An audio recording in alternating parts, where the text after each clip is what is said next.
Hello, guys. I'm very excited today and genuinely very happy because I have a very special guest who has been a long time inspiration and remote friend for me, Abdul Majed Raja, who is also known as One Little Coder on YouTube, one of the finest YouTuber out there when it comes to AI and coding and IT in general.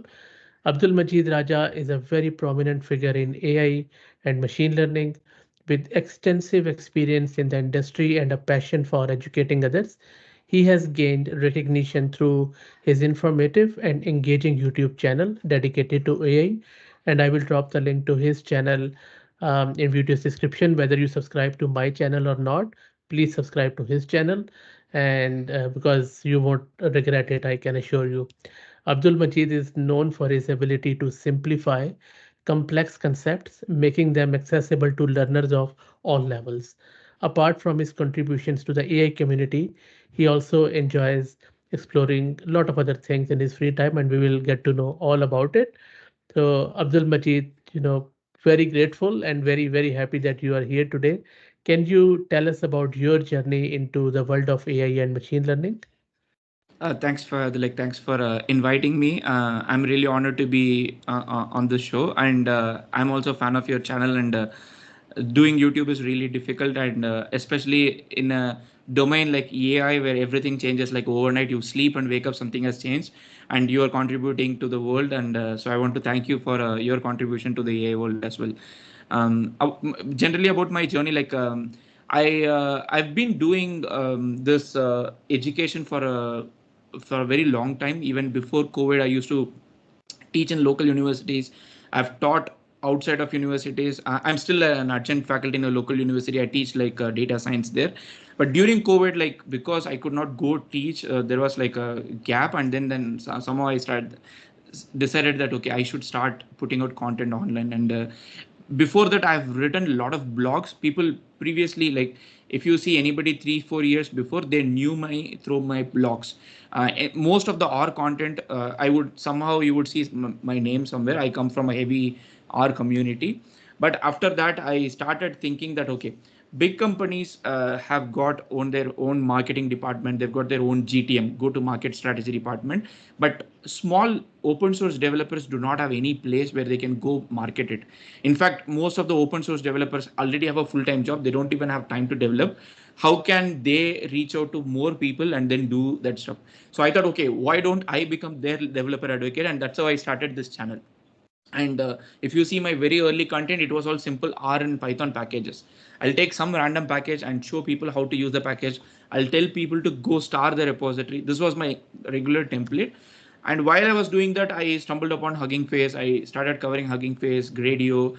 And then that was the time people started calling this AI. And I was like, okay, fine. I'll also start making content in this. And then I ended up making content. So I'm kind of an accidental AI content creator. Great, very interesting. So was there any other inspiration for you in so that specifically you started this channel and content creation?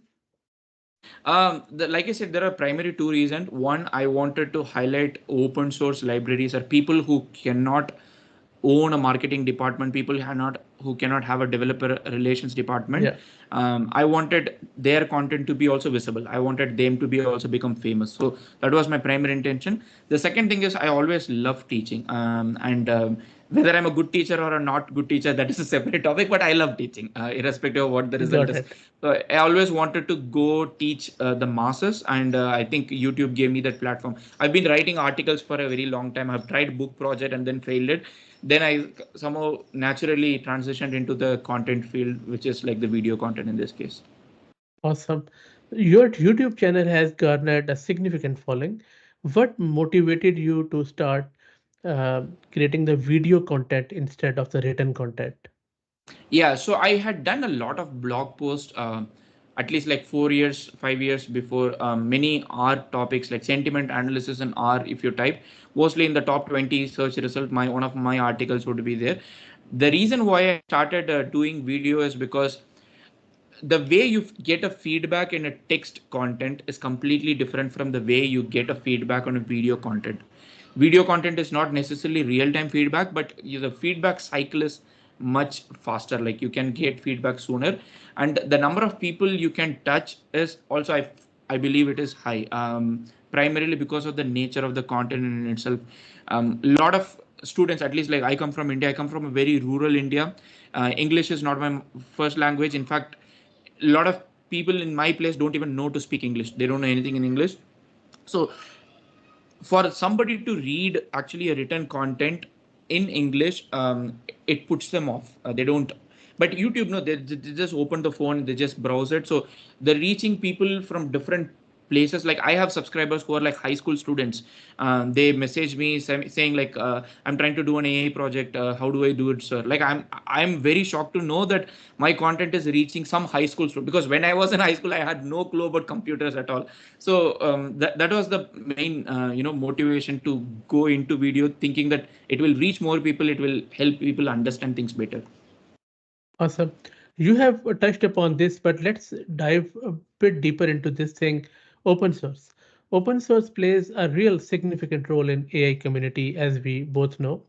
Could you discuss your views on the importance of open source contribution in advancing AI technologies, and how do you personally engage with open source projects in your work and learning journey?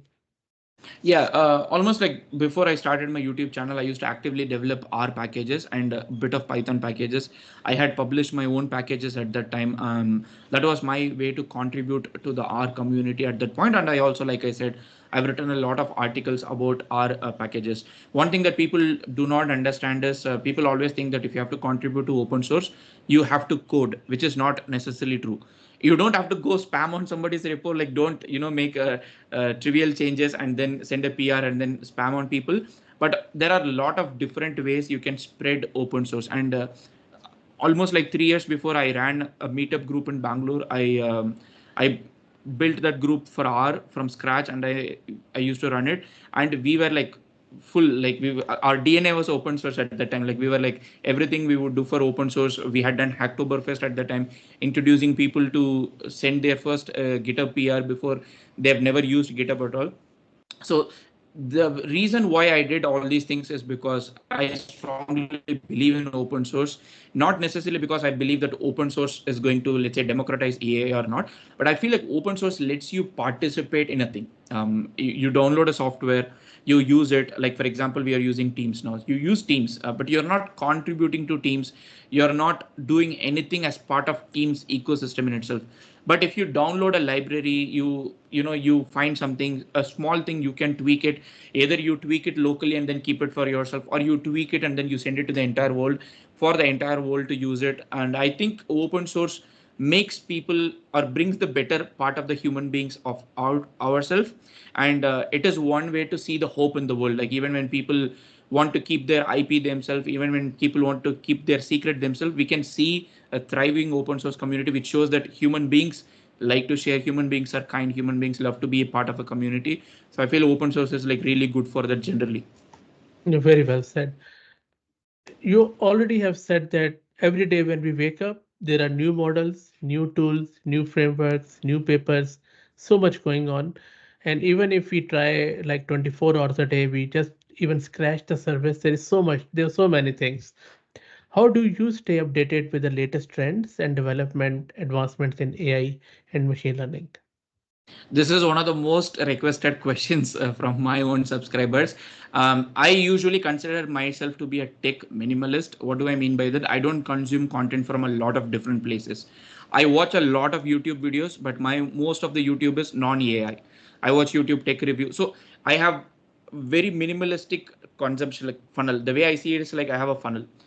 There are three resources that I would strongly encourage you to check. One is Hacker News. I use Hacker News a lot. The URL is news.ycombinator.com. So Hacker News is like the best place for you to leave all the noise out, and then when something flies up, like something rises up, you can consume it. The top of the page, like top 10, top 20, top 30, that is one of the best sources.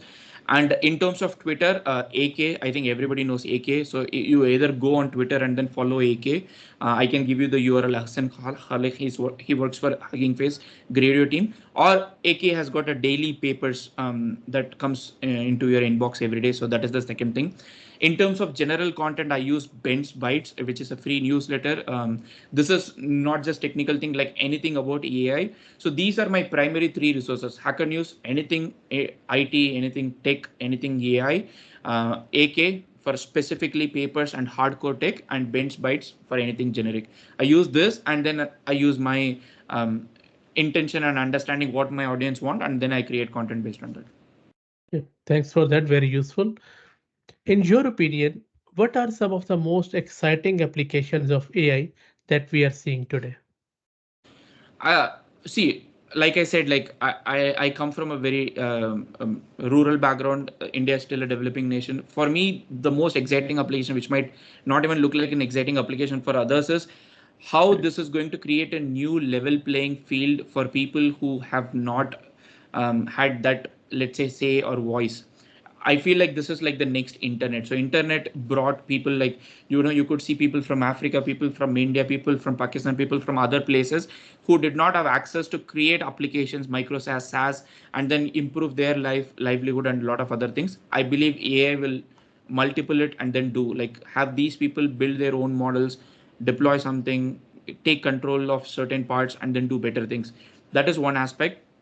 The other aspect is, I believe AI is also kind of the future that we are, human beings are always expected to go. Even if you see all the scary Hollywood movies, they have always said, all the science fiction writers have always alluded to AI as the future. So I think it's a natural transition, and the question is, how are we going to take the good part of it and then make use of it for better of humanity?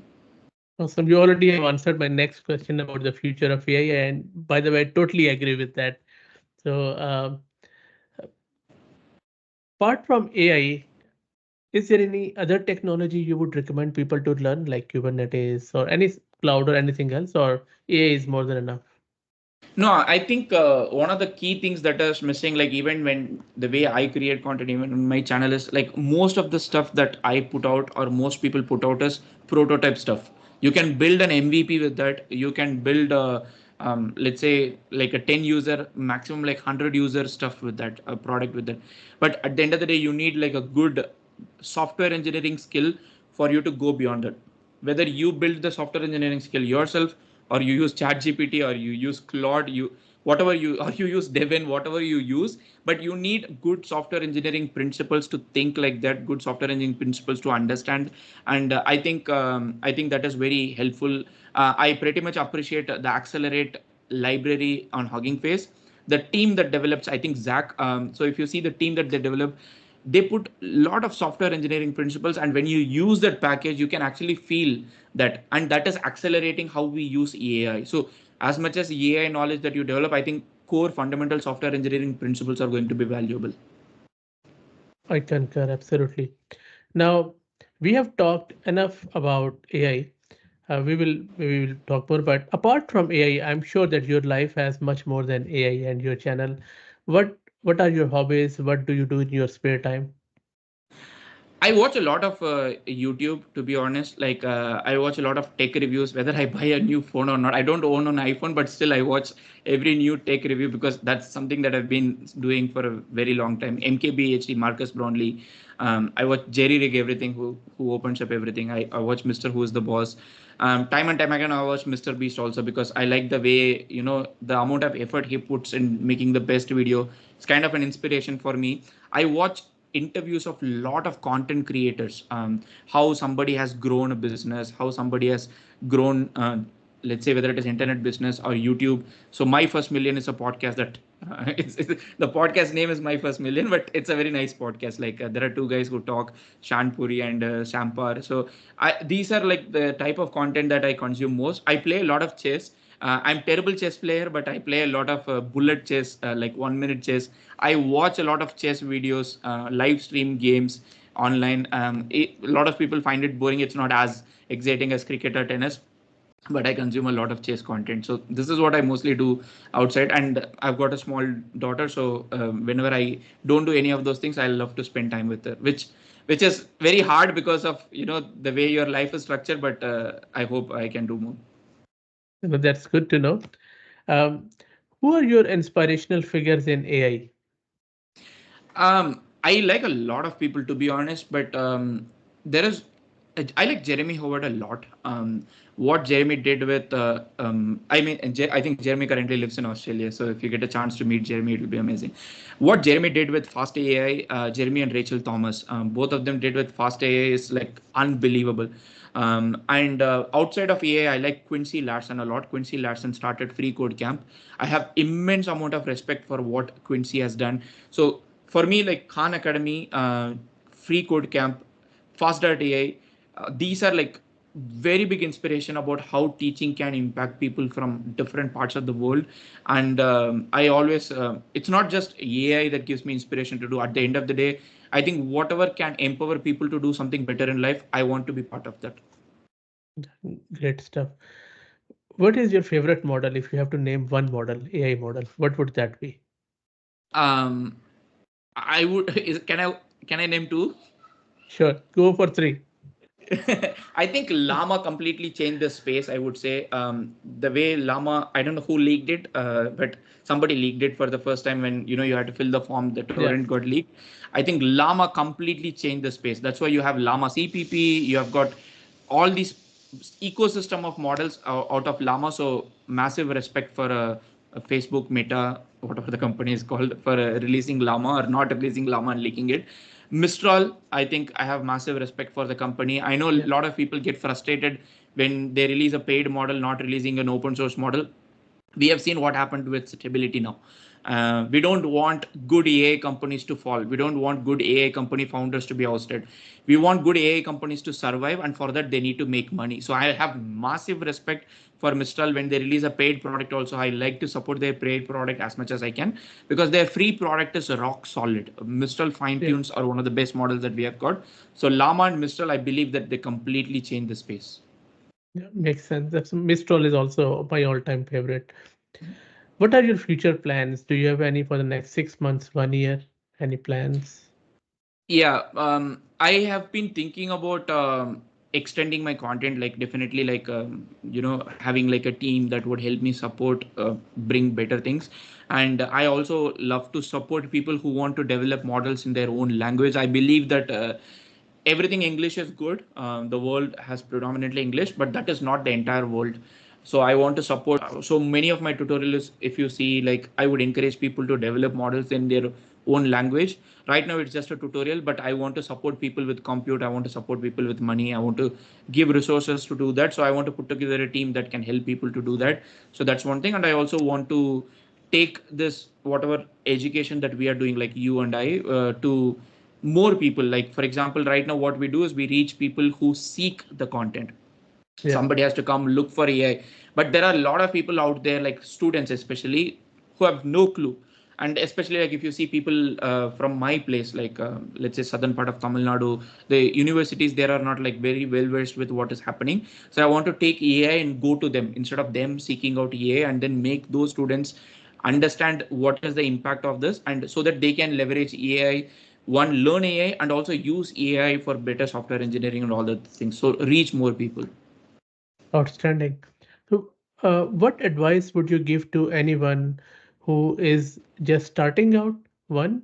Secondly, what about the professionals who are already in the field in databases, who are developers, who are cloud engineers, but they see that okay, AI is everywhere. What should they do? I'll start with the second one first. What Sure. professionals should do. I think it is absolutely insane if somebody believes that AI is not going to have an impact. I still talk to a lot of people. A lot of people still think AI is a fad. They think like AI is like cryptocurrency. I don't want to comment on cryptocurrency, but AI is going to be here. I think we have seen it. The reason is because AI is like internet. It is not a separate vertical. It is going to integrate in every vertical. So you're it's like saying that I don't like cameras. Camera is not going to be separate. Camera is going to be part of every smartphone. So if you buy a smartphone, you are going to use camera. Camera is going to improve your smartphone. The same way AI is going to improve every single technology that we have. So whether you are in a DBA, database administrator, whether you are, let's say, Kubernetes administrator, whether you are let's say, cloud architect, I think understanding the impact of AI is very important. And I'm not even talking about AGI, I'm not talking about Skynet, I'm not talking about all those things. I'm just generally saying for the narrow intelligence that we have right now, I think you can use AI in your job and you can become 10x. It's not even a joke. A lot of people still go to Stack Overflow, still search it on Google, still find the answer, take the answer, write it. You don't have to do that in 2024 when you have got ChatGPT, when you have got Hugging Face Chat, all these models available at your fingertip. You can do that. So any working professional learn about AI, understand about AI, and I think like people like Fahad, you have a great channel. People like me, like there are a lot of other people who have great content that will teach you to do the same thing. So professionals, don't ignore AI. I think for students there is a huge misconception that if you learn AI, you don't need to learn anything else. I think there is a tree. You need to climb the tree step by step. You cannot sit on the top of the tree. Then when you get down, you will not know how to climb again. I think students should learn fundamentals. They can learn AI, they can learn how to fine tune LLMs, but at the same time, I think they need to learn fundamental software engineering principles, very basic things at least. Like you need to know why to write a code like this, why not to write a code like this, how to write a code. If you copy paste everything literally from ChatGPT without understanding a bit, at the end of the day, AI is going to replace humans because humans are becoming dumber and dumber. So you don't want humans to become dumber. Humans have their own creative sense. So we need to understand what AI outputs, and that is very important. Not just for this. There's one more topic that I wanted to touch upon, which is AI is going to massively fuel disinformation, deep fake, and all these things. And Yeah. people who can understand that will be the people who will be able to rise above all the noise. And for you to have that understanding, you need to understand AI. So whether you're a beginner or professional, you need to understand AI. But if you're a beginner students, I think you need fundamentals also along with the learning AI. That was awesome. I think spot on there. You hit the nail. Totally agreed. Any final words you want to say to audience? No, I think like Fahad, you're doing a great job in educating people. I think educating people is one of the noblest things that anybody can do, especially when you educate on people like platform on YouTube, where monetization comes later, but teaching education comes first. I think it's a great job. Yeah. So keep on doing great work. And for people, I think there is a lot of noise about AI, a lot of skepticism. Companies, large companies, especially multi-billion dollar funded companies, come and scare you every now and then. I'm not saying that you should never be scared. Maybe there will be a point in future where you might have to be scared about AI. Maybe we need like a John Connor and Terminator to come and help us. You never know what will happen 20, 30 years later. But at least the AI today is nothing close to AGI based on the scary definition of AGI. I think you can leverage AI in your workflow, whether it is your job, whether it is your life, and you can, let's say, increase your income, increase your productivity, teach better. You can do a lot more things. So look at AI from the positive side and approach it, and don't ignore it. Awesome. Well, Abdul Majid, thank you so much for your time and insights. Again, as I was expecting, I learned a lot, and I'm sure that viewers have also enjoyed it a lot. I will drop the link to your channel and video's description. So if anyone wants to reach out, they should. Thanks again. Much appreciated. Thank you very much.